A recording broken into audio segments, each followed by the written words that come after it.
గారు ఇక్కడ ఇంకో కీలకమైన ప్రశ్న. ఆల్రెడీ ఎలక్ట్రిక్ వాహనాలుని ఎంకరేజ్ చేయాలని సెంట్రల్ గవర్నమెంట్ ఒక మిషన్ తీసుకుంది.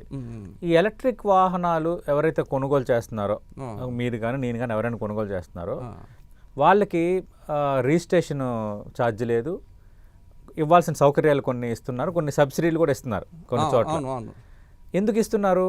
ఎలక్ట్రిక్ వాహనాలు కొనటం వల్ల అది పర్యావరణ హితం కాబట్టి అది పర్యావరణానికి పనికొస్తుంది అని. మరి ఇది కూడా పర్యావరణ హితమే కదా. ఇప్పుడు E20 పెట్రోల్ వాడటం పర్యావరణ హితమే కదా. అంటప్పుడు ఎందుకు ధర తగ్గించకూడదు నా ప్రశ్న. అంటే ఎంకరేజ్ చేసేటట్టుగా ఉండాలి కదా అని. అవునండి. ఇప్పుడు నాది కూడా నేను 6 నెలల క్రితం కొన్నాను. నాకేమి టాక్స్ ఎగ్జామ్షన్స్ ఇవ్వలేదు. ఓకే, మరి ఎలక్ట్రిక్ కొన్నారు సార్? నేను ఇదే కొన్నాను, E20 కొన్నాను. E20 కొన్నాను, ఏమి తగ్గించలేదు. మరి భవిష్యత్తులో ఏమో తగ్గిస్తుందేమో చూద్దాము. అయితే ఇక్కడ ఒక చిన్న విషయం చెప్పేది ఏంటంటే, చాలా మంది బ్యాటరీ వెహికల్ పర్యావరణం అనుకూలం అనుకుంటారు. బ్యాటరీ వెహికల్ నడుస్తున్నప్పుడు శబ్ద కాలుష్యం రాదు, వాయు కాలుష్యం రాదు. అవును. కానీ ఒక లిథియం అయాన్ బ్యాటరీ తయారు చేయాలంటే దానికి 5 ఎలిమెంట్స్ కావాలి. ఓకే, ఈ 5 ఎలిమెంట్స్ని మైనింగ్ చేయడం ద్వారా బయటకు తీస్తారు. కాబట్టి లిథియం అయాన్ బ్యాటరీ తయారు చేయడం అనేది చాలా ఎన్విరాన్మెంటల్ డిస్ట్రక్షన్ జరుగుతుంది తయారీలో. కానీ వాడేటప్పుడు మనకు కనబడదు. అవును. ఇది ఎట్లా ఉంటుంది అంటే, మన బయట దోశ తిన్నప్పుడు రుచిగానే ఉంటుంది, కానీ తయారు చేసినప్పుడు అది వేరే విధంగా ఉంటుంది. అట్లనే లిథియం అయాన్ బ్యాటరీ, అందుకని లిథియం అయాన్ బ్యాటరీ వెహికల్స్ ని క్లీన్ ఎనర్జీ అంటాం. క్లీన్ ఎనర్జీ అంటాం. It's not green energy. Right, clean energy, clean అంటాం. గ్రీన్ అంటే ఇంత మొత్తం మ్యానుఫ్యాక్చర్ నుంచి దాని డిస్పోజల్ వరకు మొత్తం ఎన్విరాన్మెంటల్ ఫ్రెండ్లీ ఉంటే దాన్ని గ్రీన్ అంటాం. ఇది మ్యానుఫ్యాక్చరింగ్ అనేది కొద్దిగా పర్యావరణానికి హాని కలిగి, ఎందుకంటే మైనింగ్ చేయాలి, దానికి కావాల్సిన 5 ఎలిమెంట్స్. కానీ వాడకం మట్టుకి క్లీన్ గానే ఉంటుంది. అది ఇంకోటి ఏంటంటే, గవర్నమెంట్ బాగా ఎంకరేజ్ చేయాలి వీళ్ళని అనుకొని ఇచ్చింది. మరి ఇది ఇంతవరకైతే అలాంటి సబ్సిడీలు ఇవ్వలేదు. కానీ నాకు తెలిసినంత వరకు నేను అనుకోవడం అయితే ఈ E20 పెట్రోల్ అనేది గేమ్ చేంజర్ అవుతుందని అనుకుంటున్నాను. ఎందుకంటే ఇప్పుడు లిథియం అయాన్ బ్యాటరీస్ అనేది మన దేశంలో అంత ప్రొడక్షన్ లేదు. అవును, బయట నుంచి తెచ్చుకుంటాం, అవన్నీ సమస్యలు ఉన్నాయి. ఈ ఇథైల్ ఆల్కహాల్ E20 అనేది మన దేశంలోనే వస్తుంది. కాబట్టి వేరే దేశాల మీద డిపెండెన్స్ ఉండదు కాబట్టి మనము చేసుకోవచ్చు అండి. ఇది బెస్ట్ ఆప్షన్. అంటే ఏం మార్పు రావచ్చు సార్ ఇప్పుడు? ఎందుకంటే పొల్యూషన్ పరంగా చూస్తుంటే మనం ఢిల్లీ కానీ ఇంకా మిగతా దేశాలన్నీ పోటీ పడుతున్నాయి. అలాగే లేటెస్ట్గా ఈ మధ్యకాలం 4 రోజుల కిందట హైదరాబాద్లో కూడా కొంత అలార్మింగ్గా పొల్యూషన్ కనిపించింది, ఎయిర్ పొల్యూషన్. ఇప్పుడు E20 పెట్రోల్ వాడటం వల్ల ఖచ్చితంగా స్పష్టమైన చేంజ్ వస్తుందా సార్? అంటే ఏం తగ్గుతాయి గాలిలో? ప్రజలకి ఏం మార్పు గమనిస్తారు? ఇప్పుడు మామూలు పెట్రోల్ వలన గ్రీన్ హౌస్ గ్యాసెస్ విడుదలవుతాయి. గ్రీన్ హౌస్ గ్యాసెస్ అంటే carbon dioxide, nitrogen oxides and chlorofluorocarbons, water vapours, ఇవన్నీ కూడా గ్రీన్ హౌస్ గ్యాసెస్ కింద అనుకుంటాం. మీథేన్, ఇవన్నీ కూడా. అయితే ముఖ్యంగా కార్బన్ డైఆక్సైడ్ వస్తుంది కాబట్టి మనం దాంతో గ్లోబల్ వార్మింగ్ అవుతుంది, అది వాతావరణ మార్పులకు దారి తీస్తుంది. ఓకే, అయితే దీని ద్వారా ఏమవుతుందంటే తక్కువ కార్బన్ డైఆక్సైడ్ ఎమిషన్స్ అవుతాయి.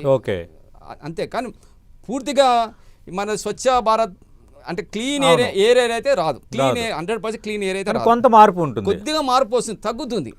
ఇప్పుడు చైనాలో వాహనాల నుంచి వచ్చే పొగ ఇవన్నీ తగ్గుతాయి సార్? అది తగ్గుతుంది. అందుకే నేను చెప్పాను కానీ ఈ ఇథైల్ ఆల్కహాల్ యొక్క RON 105 ఉన్నదండి. అంటే ఆక్టేన్ నెంబర్ ఎక్కువ ఉంటే, రీసెర్చ్ ఆక్టేన్ నెంబర్ ఉంటే ఆ ఎమిషన్స్ తక్కువ ఉంటాయి. అది 105 ఉన్నది. అది ఓకే. మరి ఇప్పుడు E20లో ఎంత ఉంటుంది సార్ RON? 95, మినిమం 95 ఉండాలని ఫిక్స్ చేశారు. ఇప్పుడు మనం మామూలుగా వాడుతున్న పెట్రోల్కి 91 వరకు ఉంటుంది, ఇది 95. అంటే ఇప్పుడు ఇథైల్ ఆల్కహాల్కి 105 ఉంటుంది ఆక్టేన్ నెంబరు. దీన్ని మనం మామూలు పెట్రోల్ కలపడం వల్ల ఒక 5-6 పాయింట్లు పెరుగుతుంది. ఆక్టేన్ నెంబర్ పెరుగుతుంది. ఆక్టేన్ నెంబర్ పెరిగినప్పుడు మైలేజ్ పెరుగుతుంది, దాని యొక్క పెర్ఫార్మెన్స్ పెరుగుతుంది, ఎమిషన్స్ తగ్గిపోతాయి. ఇది అన్నట్టు యాక్చువల్లీ. సార్, మరి ఇప్పుడు E20 పెట్రోల్ అనేది విరివిగా అన్ని పెట్రోల్ బంకుల్లో దొరుకుతుంది. దీనికి మరి ప్రత్యేకంగా పెట్రోల్ బంకులు ఏమైనా వస్తాయా? లేదా గవర్నమెంట్ కొన్ని చోట్ల దొరుకుతాయా? గవర్నమెంట్ ఏం చెప్పిందంటే అన్ని చోట్ల కంపల్సరీ అని చెప్పినప్పుడు అన్ని చోట్ల సాధారణంగా మామూలు ఇప్పుడు వెళ్ళి పెట్రోల్ కొట్టుకుంటే వెళ్ళి కొట్టించుకోవటం అంతే. ఈ పెట్రోల్ బంకులోనే అది అమ్మేస్తారు, దానికి సపరేట్ గా పంప్స్ ఏమి ఉండవు. ఓకే. అది అంటే సార్ ఇప్పుడు ఆల్రెడీ మనం ఎలక్ట్రికల్ వెహికల్స్ని కోసం మాట్లాడుకుంటున్నాము. అదే లిథియం బ్యాటరీ దానివల్ల పర్యావరణం ఇదవుతుందని. ఇప్పుడు కొత్తగా E20 పెట్రోల్, E20 పెట్రోల్లో కూడా పర్యావరణాన్ని కాపాడటం అనేది ప్రధాన ఉద్దేశం. ఆల్రెడీ హైడ్రోజన్తో ట్రైన్స్, హైడ్రోజన్తో వాహనాలు నడపడం అనేది ఇప్పుడు స్టార్ట్ అయింది. ఇవన్నీ స్టార్ట్ అయింది. అది ఇంకెలాంటి మార్పులు రాబోతున్నాయి? E20లో కూడా ఇంకేమైనా ఫ్యూచర్లో E20 అంటే 20% ఇథైల్ కలిపడం అనేది ఇంక రేపొద్దున పెరుగుతుందా? సార్ మీరు చెప్పిన బ్యాటరీ వెహికల్స్, మీరు E20 vehicles, hydrogen fuel vehicles లో చూస్తే ఈ మూడులో చూస్తే best fuel hydrogen fuel. Okay. ఎందుకంటే హైడ్రోజన్ని మనము ఎలక్ట్రాలసిస్, నీటిని విద్యుత్ విశ్లేషణ చేసినప్పుడు నీటి ఫార్ములా H2O. అవును. H2Oకి ఎలక్ట్రాలసిస్, విద్యుత్ విశ్లేషణ. ఈ విద్యుత్ విశ్లేషణకు కరెంటు మనము సోలార్ నుంచి కానీ విండ్ ఎనర్జీ కానీ ఉపయోగించుకొని H2O నుంచి H2 తీయవచ్చు, హైడ్రోజన్ గ్యాస్ని తీయచ్చు, వేరు చేయొచ్చు. ఓకే. ఈ హైడ్రోజన్ గ్యాస్ని మళ్ళీ మనము గాలిలో మండించాలి.